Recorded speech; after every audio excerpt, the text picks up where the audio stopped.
They said I was insane, that no sane man would build a 6-foot fence through the middle of a lake, but they didn't see what she did.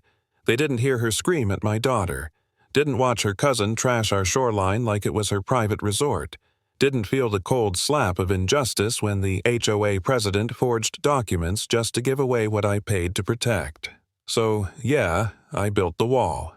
Right through the dock, straight into the water, and when Victoria Harlow, queen of HOA tyranny, showed up in her silk robe, jaw-dropped curlers bouncing surrounded by half the damn neighborhood, I just smiled and said 4 words that changed everything. This is my line.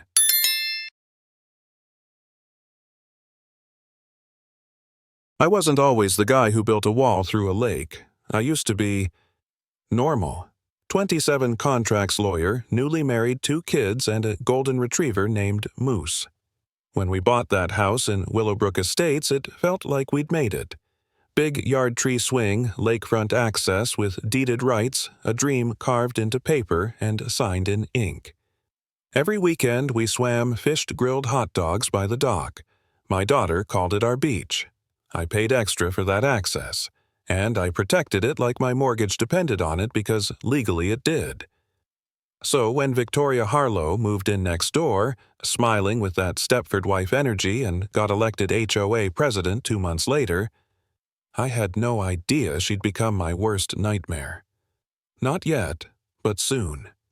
She was about to test everything I believed in.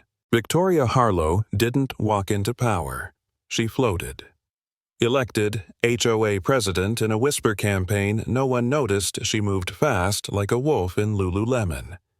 Within weeks, she banned wind chimes as noise pollution issued fines for grass taller than 2.5 inches and required written approval for flower colors. Yes, flower colors. But it wasn't the rules that got me. It was the favoritism. Her brother-in-law became the HOA's paid lawn inspector. Her best friend got the pool maintenance contract, and when her cousin Margaret came to visit, Victoria treated the lake like her personal inheritance. No notice, no vote. Just one day Margaret's setup appeared. Lounge chairs, speakers, tiki torches sprawled across the shared lakefront, blocking our dock, our view, our summer, and when I asked what was going on, Margaret smirked and said, "Talk to Victoria."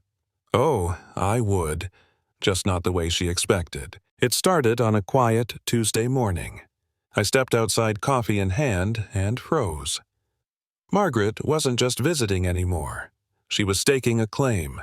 A full-blown resort had appeared 8-foot cabana, industrial lounge chairs, giant Bluetooth speakers blaring club hits across our peaceful lake. Workers were bolting down a jet ski ramp.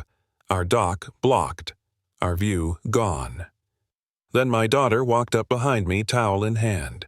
She looked confused, hurt. She said, "I'm not allowed there anymore, Daddy," she whispered. She called me a spoiled little trespasser. Her eyes welled up. That lake was her safe place. Our memories lived there, and Margaret had poisoned it. I marched over and told her the lakefront was shared, deeded property. She didn't even look up, just waved a paper and said Victoria reassigned it. I need it more. That was it. It wasn't misuse. It was war. I wasn't about to argue with a lawn queen and her out-of-state royal guest. I'm a contracts lawyer. I don't scream. I document. That afternoon, I drove straight to the city planning office, then to the county property records department. I reviewed my purchase agreement, original plat maps, even HOA charters dating back 2 decades. And what I found made me smile. The lakefront wasn't under HOA control. It was deeded irrevocably to individual lot owners, including mine. Any attempt to change that required notarized mutual consent, which they didn't have.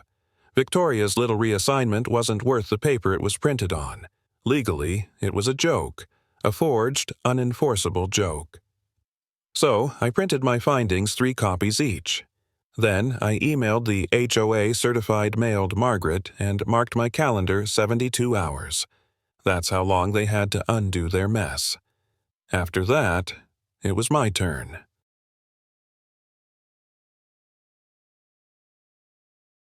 Victoria didn't wait the full 72 hours. She showed up the next morning, designer sunglasses, fake smile, lawyer in tow. Behind her, Margaret stood smug with crossed arms. The so-called lawyer looked like he'd studied law. On daytime TV, Victoria didn't greet me. Just snapped, "Rescind your letter or face $500 daily fines." Margaret chimed in, "and expect a civil suit for emotional damage." I let them talk. Then laid out the real law survey maps. Deeds, HOA charter. Victoria's smile faltered. Her lawyer blinked rapidly.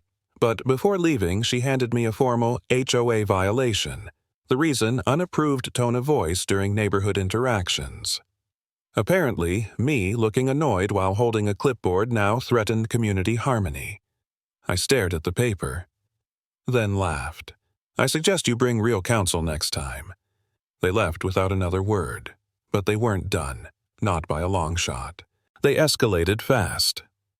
That night, I caught a man in my backyard, camera in hand, snapping photos of my dock like a tabloid creep. He stuttered, "HOA inspection," and ran off. The next day, another violation letter, unauthorized shoreline energy. What the hell does that even mean? Then Margaret cornered my wife, called her a gold digger, said she married me to steal half a lake. But the lowest blow came in a public HOA email. Victoria accused me of falsifying my law degree, claiming I used legal jargon to manipulate good neighbors. She CC'd the entire board, even quoted a Wikipedia link. This wasn't about rules anymore. It was personal. They wanted me humiliated, broken. But they underestimated one thing. I don't fold. I document. And I was done playing fair. 72 hours passed. Nothing changed except Margaret's setup. It got bigger. She added more chairs, umbrellas, even started building a permanent shade structure, half of which now sat directly on my legally deeded half of the lakefront. That was it. I hired a licensed surveyor, marked every inch of property down to the inch. Then I filed for a local construction permit and headed straight to the hardware store. When I told the clerk where I was installing the fence, his eyes went wide. By dawn the next day, a crew of professionals rolled up with lumber drills and precision. We had blueprints, permits, and the law on our side. The fence, 6 feet tall, built from my property line across the beach right through the dock, cutting everything in half with brutal, perfect symmetry. It wasn't spite, it was a boundary. And boundaries, when ignored, must be enforced. At exactly 7:06 a.m., Margaret stepped outside, coffee in hand. She stopped mid-sip. The mug slipped from her fingers and exploded on the stone patio. Her scream tore through the quiet lake air, sharp, primal, almost theatrical. "You can't do this," she shrieked. "This is harassment. We kept drilling." 2 panels left. 5 minutes later, Victoria stormed in robe, flying curlers, bouncing phone in one hand, HOA binder in the other. She was trembling with rage, shouting legal nonsense like emotional distress, property damage, HOA supremacy clause. Then came the crowd. Neighbors drawn out by the chaos phones recording. Victoria called the police. They showed up, saw our permits, surveyed the fence, and left without a word. She called City Hall, the HOA hotline, even claimed I was endangering community peace. But no one stopped us, because this time I was the one following the rules, and she was drowning in her own. That night, the emergency HOA meeting looked more like a courtroom. Victoria stood near the front, arms crossed, lips tight. She had flyers, charts, her usual fire, but this time, no one clapped. Tom Harrison, retired judge, spoke first. He broke down every legal violation in calm, deadly precision. Then Sarah Chen shared how her rose garden was torn up out of code, the Johnsons fined for their son's sidewalk chalk, the Patels blocked from adding a wheelchair ramp. Each voice chipped away at Victoria's fortress. I didn't need to grandstand. I simply laid down the documents. Deeds, minutes, fraud trails. Then a neighbor, quiet older, stood up. "We've all been bullied." David just had the guts to fight back. Applause. Roaring. And Victoria. She wasn't yelling anymore. Her face twitched, eyes darting. For the first time, she looked scared.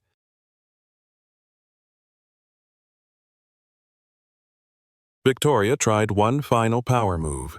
She slammed the gavel and barked, "As president, I order the immediate removal of the illegal fence."